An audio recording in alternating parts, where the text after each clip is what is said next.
My recent obsession has been trying to get a working version of a camera and film from Kodak's doomed adventure into instant film in the 70s and 80s. And man, is it a lot harder than I thought it was.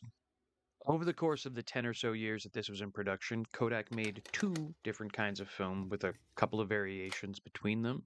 And as for cameras, there were tens of them. The original ones had a manual crank that you had to turn to get the film to eject, all the way up until the latest models that had an autofocus and everything you would kind of expect from a instant box camera. I didn't think there was much difference between any of the cameras, so I just bought the latest one that they made, which was the Kodamatic 980L. And yeah, as you can hear, that did not work. I took the camera apart to try to see what happened, and inside I found that the entire gear train disintegrated the second that the camera was put under any kind of load. Assuming it was a fluke, I bought more.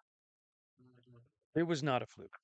Out of 11 cameras that I bought, 9 of them all had the same issue: immediate gear strips. But finally, I was able to find one that worked. None of the cameras I had could natively shoot the earliest version of Kodak's instant film, so I was stuck with what was called HS-144. That film had two different versions. One was the normal one, and the second version that they made, which was called trim print, where you could actually remove the picture from the chemical pods after you took it. I was only able to get one box of the non-trim print film, which you'll see at the end. But the trim print film, while it does take, it is extremely dark. These pictures were scanned about a day after I took them, and after a couple more days, they are completely black. You can't see anything in them. It's probably the chemicals or something that's there. I couldn't get them to stay or have any color.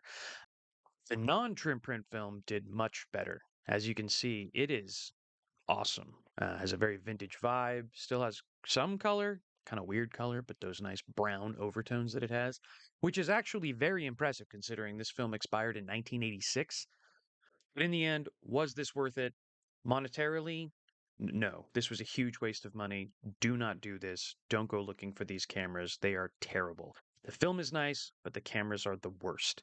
That being said, I've never seen these cameras work, and I've never seen this film develop before, so that part was fun. I hope you liked it.